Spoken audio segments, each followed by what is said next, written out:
క్రీస్తునందున్న ప్రియులకు ప్రేమతో వందనాలు తెలియజేయుచున్నాను. మే నెల 26వ తేదీ 2024. ఈరోజు దేవుడు మనకు చేస్తున్న వాగ్దానం ఏమిటనగా యెషయా గ్రంథము 58వ అధ్యాయము 11వ వచనం. యెహోవా నిన్ను నిత్యము నడిపించును. ఆమేన్. నా ప్రియమైన సహోదరి సహోదరులారా, ప్రస్తుతం మనం జీవిస్తున్నటువంటి దినాలు భయంకరమైన చెడ్డ దినాలు. అంత్య దినములలో అపాయకరమైన కాలములు వచ్చునని పౌలు గారి ద్వారా దేవుడు ముందుగానే హెచ్చరించినట్లుగా అలాంటి భయంకరమైన చెడ్డ దినాల్లో మనం జీవిస్తూ ఉన్నాం. మనుషులను నమ్మటానికి లేదు, కాలాన్ని పరిస్థితులను నమ్మటానికి లేదు. ఎటు చూసినా పాపము, ఎటు చూసినా శాపము, భయంకరమైన తెగుళ్ళు, రోగాలు. ఇంటి నుండి బయటికి వెళ్ళిన వ్యక్తి క్షేమంగా ఇండ్లు చేరుతాడన్న నమ్మకం లేనటువంటి దినాలలో మనం జీవిస్తున్నాం. ఇలాంటి భయంకరమైన దినాలలో దేవుని యొక్క నడిపింపు, దేవుని యొక్క కాపుదల మనకు అవసరం. నా ప్రియమైన సహోదరి సహోదరులారా, ఆయన ఇమ్మానుయేలు దేవుడై ఉన్నాడు. దేవుని నడిపింపు మనకుంటే, ఆయన మనకు తోడుగా ఉంటే, ఆయన మనకు ముందుగా వెళతాడు. ఇనుప గడియలు విరిచివేసి ఇత్తడి తలుపులు తెరిచి వేస్తాడు, మార్గములను సరళము చేస్తాడు. దేవునికి మహిమ కలుగును గాక. మరి దేవుడు మనకు నిత్యము తోడుగా ఉండాలి అంటే మనము దేవునికి ఇష్టమైన వారముగా ఉండాలి.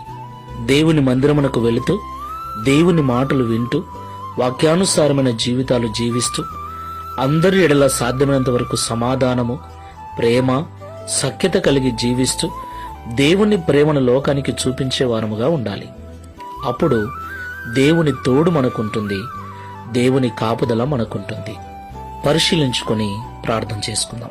సర్వోన్నతుడా, సర్వశక్తిమంతుడా, మీకు స్తోత్రాలు స్వామి.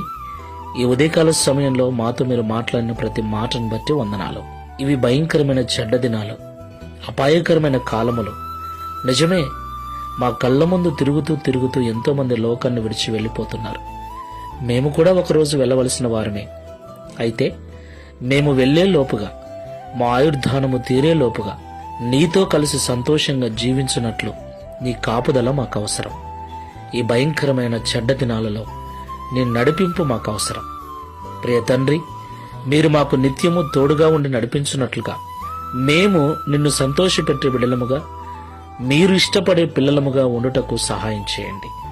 నీ మాటలు వింటున్న మేమందరం కూడా వాటి ప్రకారంగా జీవిస్తూ నిన్ను సంతోషపరుస్తూ, తద్వారా నీ నడిపింపులో ఉండుటకు, నీ క్షేమాన్ని పొందుకొని సురక్షితంగా బ్రతుకుటకు సహాయం చేయమని ఈ ప్రార్థనలో ఏకీవిస్తున్న ప్రతి ఒక్కరికి అలాంటి జీవితములు అనుగ్రహించి ఈ వాగ్దానమును నెరవేర్చి మీ నామాన్ని మహిమపరచుకునమని యేసు నామములో ప్రార్థిస్తున్నాము తండ్రి. ఆమేన్. Praise the Lord. God bless you.